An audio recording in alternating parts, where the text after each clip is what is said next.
Hi, my name is Steve Kahn, and this is my story. I kind of grew up having the perfect family.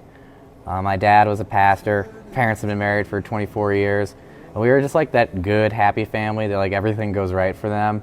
I got along well with my sisters, and we had like fun family traditions and vacations. All those pictures of people smiling and stuff.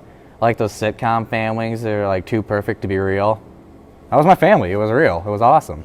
All my other friends, when they would come over, they were like jealous because they thought, wow, you don't have problems like us. Like my dad's an alcoholic, or my mom doesn't connect well with us, or my dad left me. But we were like the complete family, the whole family, and everyone just loved coming over. So we were the fun house that everyone loved to come to and visit and sleep over because when they couldn't get love in their houses the way they wanted to, like they came to our house because we had enough to go around. But the thing is with families that are too perfect to be true is that it wasn't true.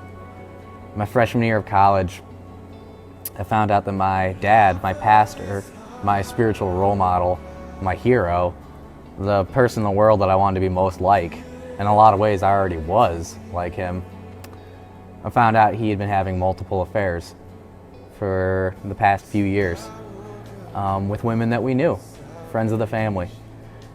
And it was earth-shattering.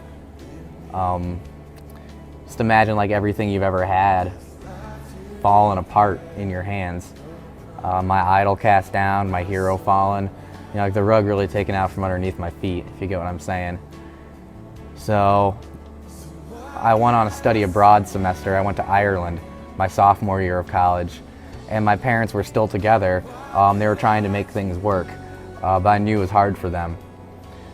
So about a week before the end of the semester, it was my birthday, and my parents were coming to visit me because they hadn't seen me in 4 months. And I get a phone call from my dad. He says, "I'm sorry, Steve, we can't come to visit." And I said, "Why not?" And he said, "Because we're getting separated." And so I was traveling around Europe, knowing that when I came home, my dad wasn't going to be there anymore. And when I did fly home, I found a mother who was crying, depressed all the time, a little sister who was scared to come out of her room, and we'd moved to a house I'd never seen before in the middle of Amish country. My girlfriend broke up with me the same week because I was too depressed to pay any attention to her. And I would safely say that was the worst month of my life. It was over New Year's weekend, so that was a bad way to start off 2007, let me assure you. And I'm not going to pretend that, God came to the rescue and I was like really happy then, and we saw him like really fix everything, and now that's all over. Like that part of my life is in the past. Parts of it are in my past, like parts of it I've worked through, but I still have a ton of problems with this. I still get sad, I'm still in counseling.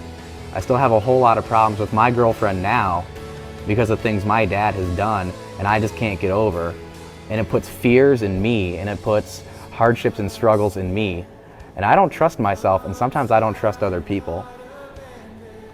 But the thing is, I do trust God.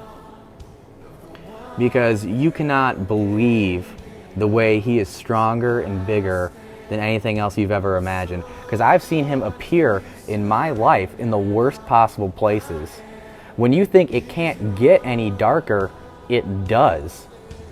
But you find out that you don't need to be able to see in the dark because He's there holding your hand. And that's cliche, I know, it's like made up, right? That's like Sunday school answers. But the thing is, you find out when something happens that that's real and that's true. And when He tells you, like, I will be with you and I will give you strength, He says that because He means it. C.S. Lewis said sometimes God can't give us better gifts because we're already clinging on to things too tight. And so sometimes He has to rip things out of our hands so that we'll be open to receive more blessings. And that's what He did. Because now I realize Dad was my idol. He was my God. Now God is my God. And I trust Him, and I look to Him.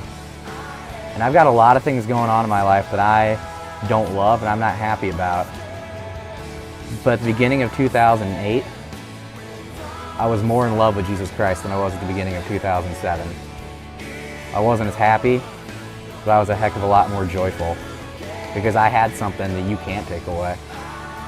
And this might sound just as made up, and you'll never understand till it happens to you, but I promise this.